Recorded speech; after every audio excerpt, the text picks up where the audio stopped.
Hey everyone, good morning. It's Jen Slay here. Hope you're having a fantastic start to your week. It is Monday, and yesterday we talked about setting some intentions. So hopefully you did that and you're off to a great start. My question today is, have you ever felt like a fish out of water? Meaning, have you ever felt out of your natural state? Just not feeling like you fit in, not feeling like you're supposed to be where you're at.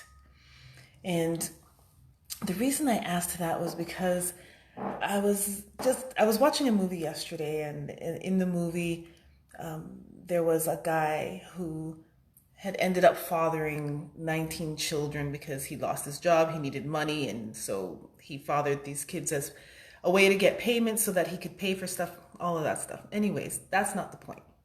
The point was that he ended up being a father to maybe two of those kids, right?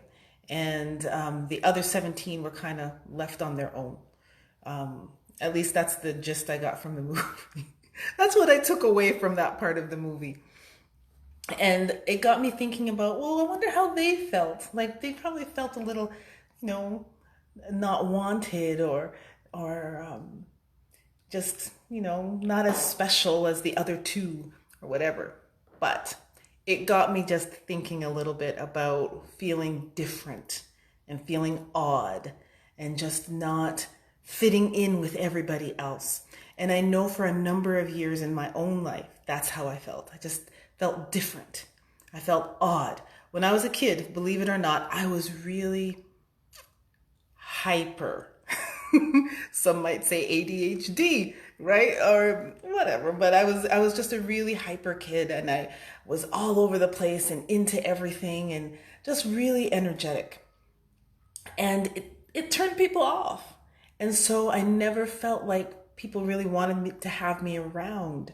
And I felt alone, and it got to a point where towards my teenage years and as a young adult, I felt like I had to curb who I really was so that I could fit in, right? So I would people please, right? And I would just do stuff so that people would be happy with me, so that people would want to have me around.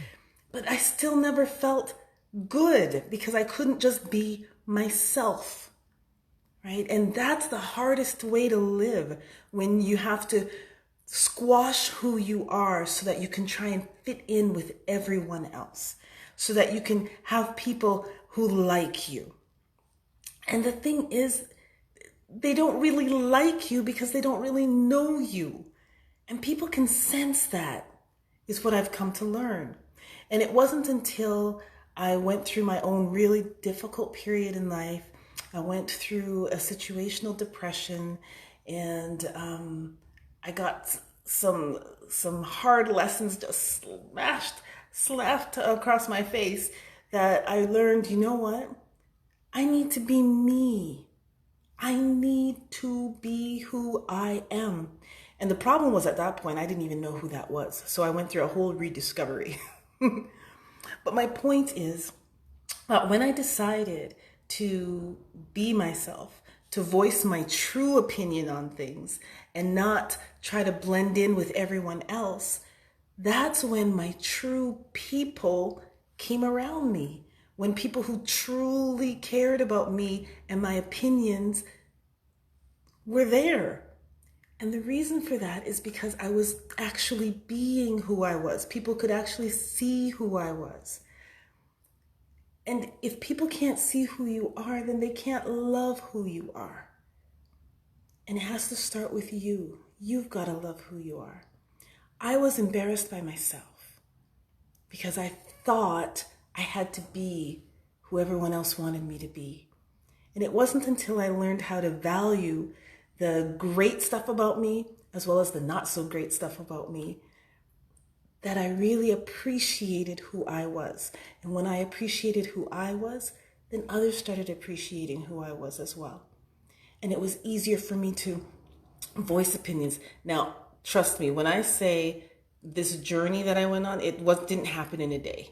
It really didn't.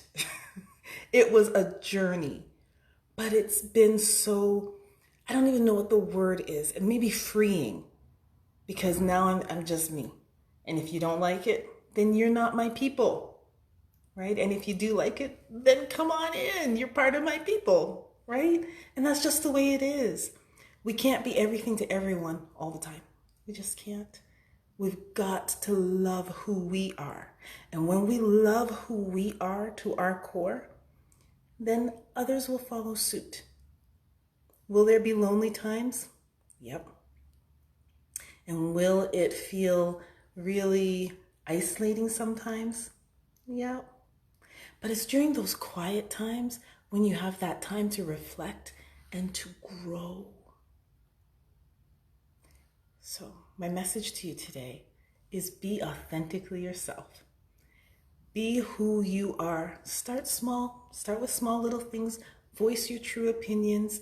Just be you so that we can all fall in love with the authenticity of you. Okay?